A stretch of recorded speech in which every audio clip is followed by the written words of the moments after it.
yakin bahwa ahli psikologi sebaiknya berfokus pada kesadaran, permukaan, atau motif seseorang, dibandingkan berfokus pada ketidaksadaran yang terletak di bagian paling bawah. Asumsi dan definisi kepribadian Allport. Allport tidak setuju dengan teori psikoanalisis.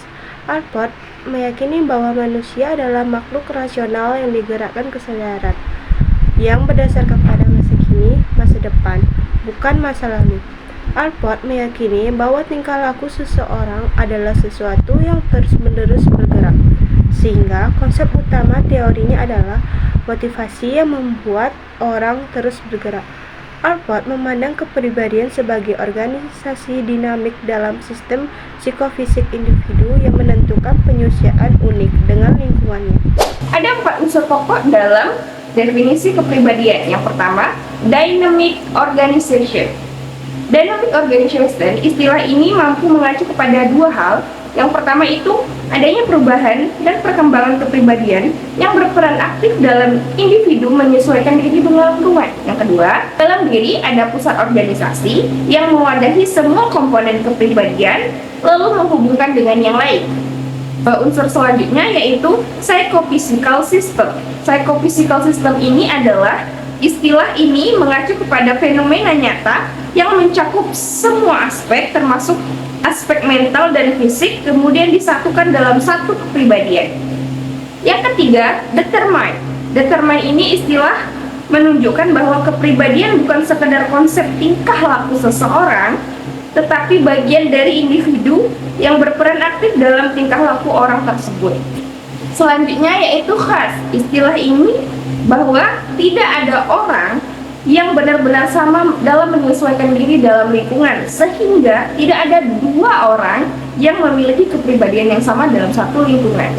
Allport tidak menggunakan istilah karakter dan temperamen sebagai sinonim kepribadian. Karakter dipandang sebagai suatu aturan tingkah laku yang dapat memberi penilaian kepada individu ataupun perbuatannya.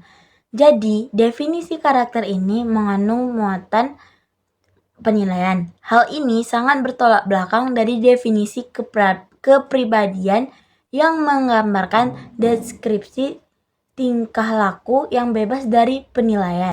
Sedangkan temperamen mengacu kepada disposisi yang terkait erat dengan determinan biologis atau fisiologis saja. Hal ini sangat bertolak belakang dari definisi kepribadian yang mencakup 2 aspek, yaitu fisiologis dan psikologis. Selanjutnya ada struktur dan dinamika. Menurut Allport, struktur kepribadian dinyatakan dalam sifat atau traits, dan dinamika kepribadian didorong juga oleh sifat atau traits. Oleh karena itu, struktur dan dinamika kepribadian itu pada dasarnya adalah hal yang sama. Berdasarkan hal ini, banyak yang menyebutkan teori Allport itu sebagai trait psychology. Dalam teori Allport ini, kedudukan trait dapat disejajarkan dengan kedudukan need pada teori Murray atau libido pada teori Freud. Yang terakhir, ada 7 kriteria pribadi yang matang menurut Allport. Pertama, memiliki perluasan perasaan diri. Artinya, kemampuan untuk berpartisipasi dan menyukai rentang aktivitas yang luas. Namun, aktivitas itu harus merupakan aktivitas yang relevan dan penting bagi diri kita sendiri. Yang kedua, memiliki hubungan hangat dengan orang lain. Artinya, kemampuan untuk membina hubungan yang intim dengan keluarga, teman, ataupun sahabat dan anak-anak. Lalu yang ketiga, memiliki rasa aman secara emosional.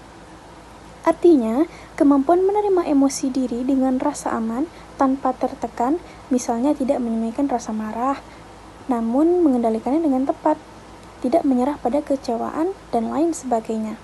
Lalu yang keempat, memiliki persepsi realistis, artinya kemampuan memandang dunia secara objektif atau apa adanya.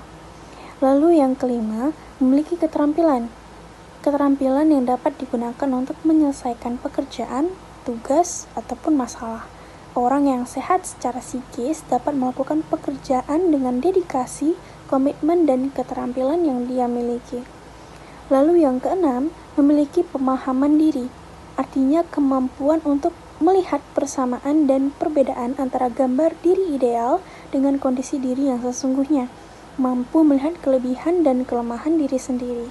Lalu yang terakhir, memiliki filsafat hidup yang mempersatukan. Artinya, kemampuan mengarahkan dirinya ke masa depan dengan tujuan yang telah ditetapkan. Kemampuan tersebut tentunya dibarengi dengan nilai-nilai yang melekat kuat dalam pribadi seseorang. Misalnya menjadi pribadi yang lebih jujur dengan prinsip atau nilai kejujuran yang dipegang sejak muda atau sejak dini.